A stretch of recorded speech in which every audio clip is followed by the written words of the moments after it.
Have you ever felt like your life is just a coincidence? Let me tell you something, it's not. Your life is not a random accident. It's a carefully crafted plan. Your birth, your family, your success, even your struggles, they were chosen by you, long before you came into this world. Yes, you heard that right. Every joy you've felt, every tear you've shed, every relationship you've lived through. You chose it all. But how? And why? In a mysterious realm where time stands still and the soul writes its own story, these choices are made with purpose. Today, we'll uncover a secret that has been hidden for centuries. A truth whispered in the Vedas, the Upanishads, through Buddha, Sufi saints, and mystical teachings. If you're ready to see yourself in a way you've never seen before, stay with me till the end of this journey. Because today we explore why your soul chose this life, how your destiny was set before birth, what is your soul's true purpose, and how this forgotten knowledge can completely shift the direction of your life. This isn't just a story, it's the deepest truth of your existence. Ancient scriptures have known this for thousands of years. The Rig Veda, the Upanishads, Buddhist texts, the Garuda Purana, and Tantras all describe it. Not just in India, this truth exists in Hermetic philosophy, Sufi mysticism, and even early Christian esoteric traditions. Tibetan Buddhism speaks of a realm called the Bardo, where the soul selects its next life. Yogic teachings explain the same, that the soul's next birth is shaped by its consciousness and karma. Every tradition echoes the same message: we did not arrive here by chance. We chose this life intentionally and consciously. Your life is not an accident. Every challenge, every victory, every bond, even the ones you lost, is part of a sacred plan. A plan that your soul created long before you were born, when time and space did not yet exist. Before birth, in a dimension beyond time, your soul chose this journey. This body, your parents, your partner, your country, even your wounds, they were chosen with great care. Life is not a mistake. It's a divine architecture of growth, learning, and self-discovery. When you accept this truth, even pain becomes meaningful. You begin to see sorrow not as a punishment but as a part of the soul's curriculum. Every moment holds a reason, every emotion is a teacher, and every person you meet plays a role in your sacred evolution. Have you ever wondered where you were before you came into this life? You existed before you were born. You came from a realm beyond space and time, a dimension of pure energy and consciousness. No body, no boundaries, only infinite love and absolute peace. In that state, there was no fear, no doubt, no ego. You were one with your divine source. Some call it God, some say Brahman, some call it the universal mind.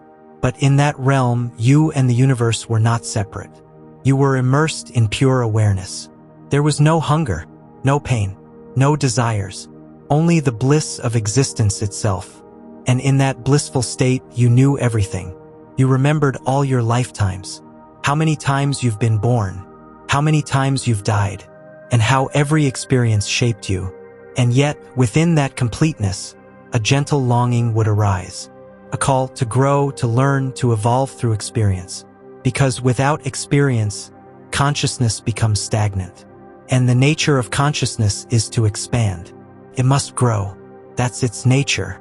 That's why the soul decides to return, to plan a new life, to embrace new journeys, new relationships, and new challenges. But before returning, it reviews past lives. It studies where it succeeded and where it still needs growth. Every choice is made with awareness. Then, in an invisible cosmic council, the blueprint for the new life is drawn. The soul asks, what do I need to learn now? What am I ready to release? What experiences will help me evolve deeper? That is where your current life began, not in a hospital room, but there. Think about it. Even in the realm of perfect peace, the soul still chooses to come back. Why? Because evolution requires contrast. Just like a seed must break through dark soil to sprout, the soul must pass through challenges to discover its inner light and truth. Like gold is purified by fire, your soul too needed the fire of life to reveal its brilliance. So it willingly chose a life with both love and loss, victory and failure, joy and pain. Because every emotion, every moment, becomes a pearl in the soul's necklace of growth. You didn't just choose your family. You chose your talents, your limits, even your greatest wounds. You chose the storms so you could rise above them. You chose love, even knowing it might hurt, because the soul knew that's where the real transformation begins. That's why your life is not random. Your parents, your birthplace, your struggles, everything is part of a soul-level plan. When you begin to understand this, even the hardest days feel different. Life stops being punishment and starts becoming a meaningful classroom. You are not just a body. You are a traveler on a timeless journey. And the road you walk right now, you chose it out of love, out of purpose. Every moment you've lived or are living was designed by your soul to bring you closer to your own divine potential. Now imagine this. Once the soul decides to incarnate, does it just drop into any life? No, it's not random. It's a deeply sophisticated design.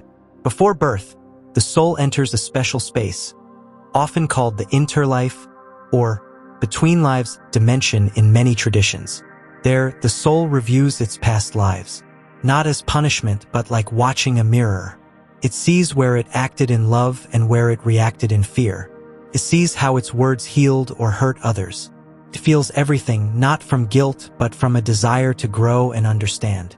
It asks, what lessons are incomplete? What traits do I still need to master? And then, with the help of spiritual guides, yes, real guides, it begins to map the next life. It's like being shown a screen with many lives, each with its own challenges and blessings. The soul doesn't choose the easiest path. It chooses the most meaningful one. It chooses the parents, the body, the country, the timeline, even the gifts and struggles. Yes, you chose your strengths and your weaknesses. You chose your lessons, because growth was the goal. This plan isn't a prison. It's a blueprint, flexible, dynamic. Your soul always retains free will, can adjust, grow, evolve as you go. But the original plan, the purpose behind it, remains. That's why you're here. Not to suffer, but to awaken. Not to hide, but to shine. So the next time life feels unfair or too painful, remember, you chose this journey. Not to be punished, but to be sculpted. Every scar, every smile, it's all part of your soul's masterpiece in the making. And this understanding can change everything. Let's talk about a universal law that guides every soul's journey. This is the law of karma. What is karma, really? Simply put, every action, thought, or emotion you release creates energy. That energy doesn't vanish. It circles back. Sometimes in this life, sometimes in the next. Like seeds in a garden, every thought you plant blooms eventually. If you plant love, you'll harvest love. If you plant hatred, pain will grow. Karma is not a punishment. It's not a cosmic slap. It's a teacher, an intelligent mirror that reflects your choices back to you. Karma helps the soul experience the effects of its own behavior, not to judge, but to learn. If you once helped someone selflessly, that energy may return as unexpected support. If you caused heartbreak, you might feel what it's like to be broken, so your soul can evolve. Your current life is a reflection of past journeys. Some events may feel confusing, unfair, but they could be the echo of karmic choices made long ago. Maybe you lifted someone once, and today someone lifts you. Maybe you hurt someone, and today you're healing from hurt. But don't mistake karma for victimhood. You are not being punished. You are growing. Karma works on two levels. First, there's Sanchit karma, the total sum of all past actions. And then there's Prarabdha karma, the slice you're meant to experience in this life. Your present experiences, both joyful and painful, are part of that slice. But what you choose today, that creates your future. So yes, your future is always in your hands. Every small act of kindness, every moment of forgiveness, changes the path ahead. When hard times come, instead of asking, why me? Ask, what can I learn from this? Because true wisdom turns suffering into a gift. Karma is not a chain to imprison you. It's a ladder, one you can climb all the way to spiritual completion and soul maturity. Now ask yourself, could it be that the people in your life aren't there by chance? What if every person you've ever met, friends, lovers, even enemies, was part of a soul agreement made long before you were born? Yes, soul contracts are real, and they run deep, Before birth, you made sacred contracts with other souls. Some came to support you, some came to challenge you, some came to love you, and some came to hurt you, so you could learn to forgive, to rise, to remember your own strength and worth. Your parents, your partner, your boss, even the one who broke your heart. Each played a role. Some souls agreed to break you so you'd rebuild stronger. Others agreed to stay so you'd know what unconditional love feels like. Every soul, every role had a purpose. Sometimes, a soul agrees to play the villain, not out of malice but love, to trigger your awakening, to force you to look within. You don't need to thank them, but know that even those painful relationships were written in the script of your sacred evolution. Souls don't travel alone. We come in groups called soul groups. You reincarnate with the same group again and again. One life, your mother. Another, your brother. In one, a friend. In another, an enemy. Roles change. The bond remains. The purpose? Growth. So when you meet someone and feel an unexplainable connection, like you've known them forever, it's not fantasy. It's memory. You have known them before. Your souls recognize each other. That's not coincidence. That's ancient recognition. Even when people drift apart in this life, soul bonds remain unbroken. Distance doesn't matter. Time doesn't matter. The soul remembers. Every meeting, every goodbye, every moment in between adds another page to your eternal story of growth and learning. And you are never alone in this journey. Alongside you always are your spiritual guides. These aren't imaginary beings. They're real, loving presences, light beings whose only role is to help your soul stay on course, to remind you who you really are. These guides don't control you. They don't interfere, but they guide. They whisper. They send signs, dreams, synchronicities. They reflect your fears and your strengths. And when you're ready to listen, they show you the next step with gentleness and clarity. Before you were born, your guides helped you remember past lives, what you've already mastered, what lessons still remain, what wounds still need healing. Together, you designed a life with just the right people, timing, and experiences for your soul's evolution. But remember this, no one forced you. The final choice was always yours. You chose this life. Your soul wasn't pushed. It was pulled by a hunger for growth, for wisdom, for love in its purest, deepest form. Your guides were just the counsel. You were the author. And when you entered this world, your guides stayed close. Silent, yes, but present. Through gut feelings, through unexpected clarity, through inner nudges. They keep reminding you, you're not alone. You were never alone. You've always been guided. Yet even with all these divine plans and guides, one thing remains sacred above all: your free will. Yes, your soul created a blueprint, but the way you walk the path, that's up to you. At every step, you hold the power of choice. You can choose to avoid pain or face it and grow. You can choose to stay in anger or step into forgiveness. You can choose to live from fear or from love. Every choice shapes your journey. Your behavior is the paintbrush. Your life is the canvas. Sometimes you learn a lesson quickly, and life gets easier. Other times, fear or ego delays the learning, and life becomes heavier. That's why no astrology chart, no psychic reading, no prophecy can fully predict your path, because your will is always rewriting it. That's the beauty of this divine game. The soul plans, the human chooses, and when you align your choices with your soul's purpose, life starts to flow. The path may still be hard, but it becomes meaningful. You begin to co-create your destiny with clarity and grace. Your future is not carved in stone. It's a living stream, shaped by your thoughts, your love, your courage. Every time you choose truth, every time you choose peace, every time you rise after falling, you move closer to your highest, most luminous self. So the next time life places you at a crossroads, remember, you have the power. You are not a victim of fate. You are a conscious creator. You are writing your own legend, one decision at a time. And that truth, that's your greatest strength. Now you may ask, if the soul planned all this before birth, why don't we remember any of it? Why do we forget who we truly are? It's because, at the moment of birth, we pass through a sacred veil, the veil of forgetting. And this forgetfulness is no punishment. This forgetting is a gift. If you remembered every lifetime, every pain, every betrayal, could you truly live this life as new? If you knew every outcome beforehand, would you be able to feel anything deeply? Real growth demands real experience, unfiltered and raw. The veil lets you feel joy as if for the first time. It lets you cry, love, laugh, and rise with a fresh heart. It gives meaning to every challenge and makes every lesson real.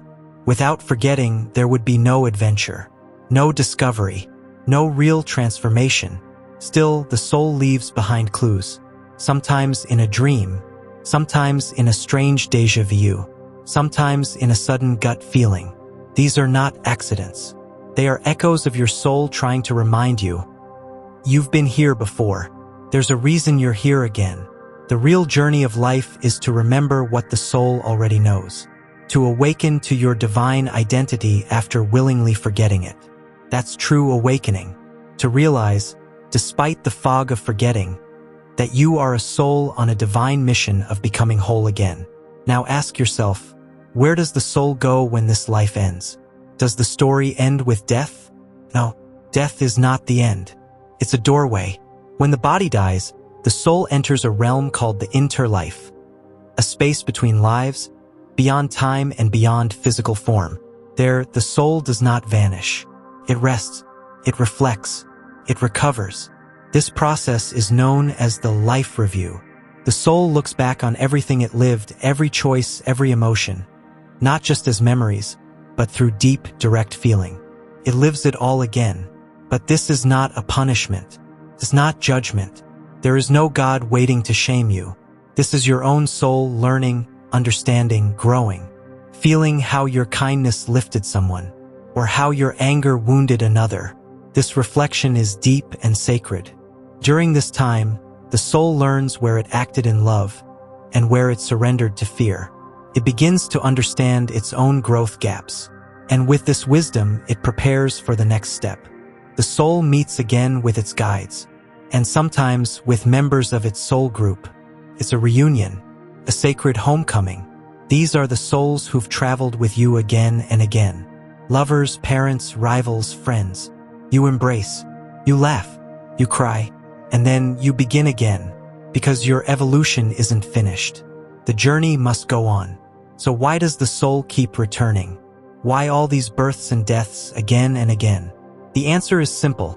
Until the soul masters every lesson, balances every karma, and realizes its oneness with the divine, it continues to evolve. And so it comes back. But there is an end goal, a final destination, and that is liberation, moksha, nirvana, enlightenment. Whatever you call it, it means this complete freedom from the cycle of birth and death. When the soul remembers fully, when it no longer needs to come back. Liberation happens when the soul has learned every lesson, when nothing remains but love, light, and wisdom, when all fears have dissolved, when no more desires pull it down. It merges into full consciousness, becoming one with the source, eternal and infinite. This is not a place. It's a state of being, a state where there is no separation, no pain, no conflict, just peace that words can't describe. Many spiritual traditions speak of it. Hinduism calls it moksha, Buddhism calls it nirvana, mystics call it awakening. But liberation is not about escaping life. It's about embracing life so fully, so consciously, that nothing binds you anymore. A liberated soul knows, I am not this body, I am divine, I am love, I am light. And in that knowing, it becomes completely free. Such a soul may choose to rest in higher realms, or it may choose to return, not for its own growth but to serve. These are the awakened ones, the masters, the bodhisattvas, saints, and avatars. They come back to uplift others, to awaken those still asleep. They don't return out of obligation. They return out of love. They are the ones who remind us, you are not lost. You are divine. You are everything you seek. Their lives are beacons. Their message is simple. Love is truth. You are not separate. Remember who you are. So if something in this journey has stirred your heart, if a voice within says, "This is true," then listen. That voice is your soul. It's been whispering all along, telling you, you are not just a body. You are not just a name. You are a divine being on a sacred path. This channel, this message, this movement, it's not just information. It's a call to wake up, to remember, to rise. And if you feel it, don't ignore it. You're not here by accident. You're here because your soul is ready to awaken. And if you're ready to say it aloud, then write this word in your heart. And maybe even below this video, awakening. That's all. One word. Because when you say it, when you own it, you begin again. As a conscious soul. As the creator of your own sacred path. You're not alone. You never were. Welcome home.